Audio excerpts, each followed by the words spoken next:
Hello, my name's David Field. I'm the Zoological Director for the Zoological Society of London. And this fella is one of our many residents here. He's an agent giant stick insects. They always say don't work with children and animals, so this could get interesting. So now I've introduced you to him, I'll just hand him over. There you go, Craig. Thanks.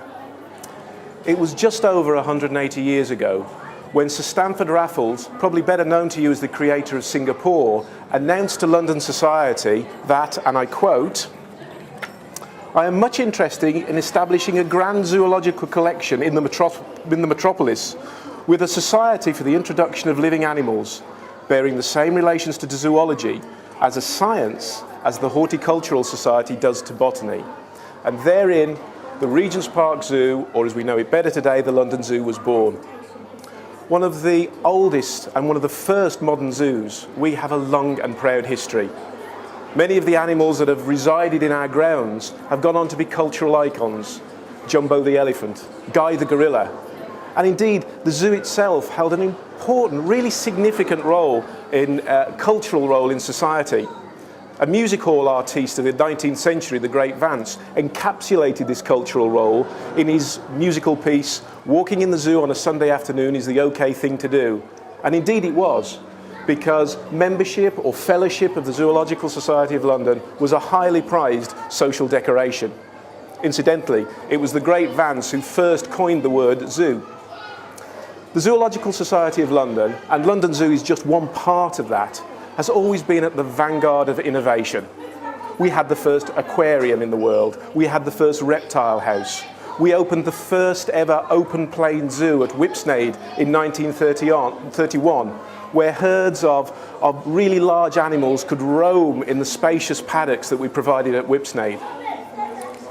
But just like many of the species that we strive to save, London Zoo itself was on the verge, was on the brink of extinction in recent years. But I'm delighted to say that recently London Zoo has gone through a whole renaissance. Our new exhibits and experiences like Animal Adventure, the Gorilla Kingdom, and our newest experience, the Rainforest Life, has seen the public returning to the zoo in the droves to experience the wonder of animals at London Zoo. The essence of all of these exhibits has been to bring people and animals closer together. Society is now officially urban. There are more people living in towns and cities than actually live in rural communities. We are becoming increasingly divorced from nature. We're constantly wearing electronic shrouds of iPods and other gadgetry that takes us further and further away from the environment and animals. Zoos, and London Zoo in particular, has a remarkable ability to reconnect people and animals, and a unique ability to really inspire people. When we built our Gorilla Kingdom exhibit 2 years ago, we saw a remarkable change in the way that people behaved. Previously, in our ape house, children would run around poking fun at the monkeys. Now, they walk around and they talk about these animals being awesome. They talk about them being endangered. They talk about them being cool and wicked, which I'm reliably informed is a good thing. Today, London Zoo has actually just published a remarkable piece of research. We have conclusively demonstrated that in the zoo environment, primary school children really learn, and they really learn about animals. Education and inspiration is only one role of the modern zoo. Many of the animals that we keep here at the zoo are severely threatened in the wild, and some, in fact, are extinct in the wild. But we don't just do conservation of animals here in the zoo. We have work in the field to preserve and conserve these animals. 2010 is the International Year of Biodiversity, and our planet today faces a major crisis. 20% of the world's vertebrate species are facing extinction, and this is getting worse and becoming exaggerated by the impacts of things like climate change and the growing population of humans. Clearly, this century, humanity faces the greatest ever challenges ever. Zoological Society of London has a mission to promote and achieve the worldwide conservation of animals and their habitats. And achieving this mission is more important than ever before.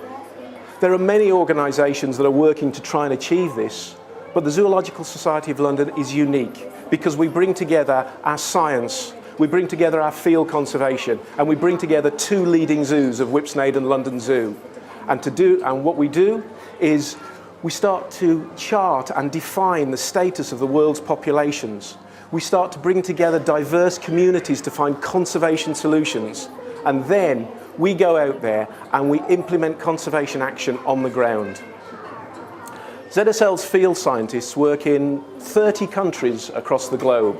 Now, whether this be advising and training wardens in DRC or Gabon about how to effectively look after and protect gorillas, or whether it's our veterinary surgeons out in vulture centres in Nepal and India looking after incredibly endangered vultures that are due to be released back to the wild, or whether it's about our invertebrate specialists who are going out to the Isles of Scilly to collect the last remaining population of red barbed ants, to bring them back to the zoo, to try and breed them into enough numbers that we could release them back, their last chance before that species is extinct. The Zoological Society of London receives no government funding. We're a charity. Our core work is funded by all those visitors, those amazing people that come through our gates and support us in that way. The Zoological Society of London is easily one of the greatest zoological institutions in the world. A certain mayor of London once said, "Every great city needs a great zoo."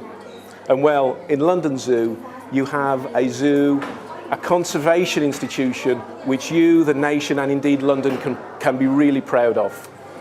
The Zoological Society of London's education, scientific and conservation programs are surging forward. But with the support of our amazing visitors and people and events like E2, we can continue to be powerful guardians of animals and catalysts for conservation for well into the future. I look forward to welcoming you to London or Whipsnade Zoo sometime to experience the wonder of animals close up.